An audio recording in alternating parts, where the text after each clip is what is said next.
All right, measles outbreak update as of today, Wednesday, February 26th. The Texas Department of Health releases information on Tuesdays and Fridays. So yesterday they released that they're up to 124 cases and most likely will continue to spread if we're being honest. So I want to talk a little bit about how to protect yourself and prevent, hopefully, from catching measles. So the first is going to be vaccination. One dose provides about 91 to 93% protection. 2 doses provides up to 95 to 99% protection. If you had 2 doses as a child, you have pretty good lifetime protection. However, you can check with your doctor about getting titers to see if you are still immune. Now, let's talk about children. So if you are under 6 months, you actually have pretty good antibody protection because whenever babies are cooking on the inside, through the placenta, we pass through something called IgG, which is one of our long-term antibodies. And those last about 4 to 6 months in the baby until their own immune system starts really working. They start producing their own antibodies. That's why we emphasize the importance of prenatal care and getting vaccines during pregnancy because they provide really good protection. So there was a study done that looked at the immunological properties of mothers. And so those mothers who had really good measles titers, their babies were found to have pretty similar protection for the first 6-ish months of life.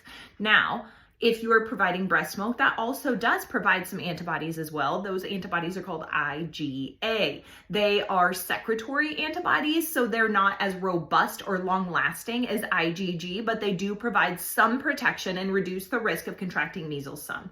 Now, if your baby is over 6 months but younger than 12 months and you are in the area of active outbreak, I would talk to your doctor about if they qualify for an early vaccine in order to protect them. Now, if your baby is over 12 months, they can get 1 dose.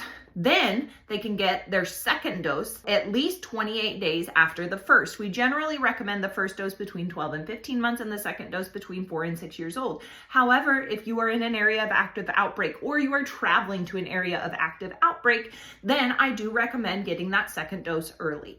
Then what if you had a preemie or you have an immunocompromised kid or they can't get it or you don't want to get the vaccine or, these are all things to think about.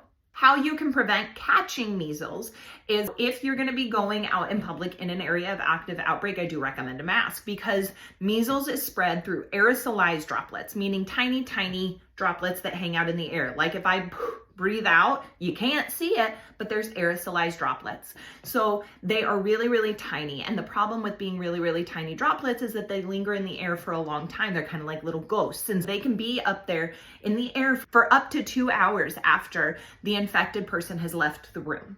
And as an aside, contracting measles is incredibly dangerous. It can have several complications in terms of pneumonia and dehydration in the acute phase or the immediate phase. It can also have a brain infection called encephalitis. 7 to 10 years later, you can have a really devastating, progressive, and fatal neurological disorder called subacute sclerosing panencephalitis. If you contract measles from natural infection, it can wipe out your immune system for a couple years where you basically, it seems like you've never been sick and you're going to get reinfected with all of those diseases again. It's not a fun time.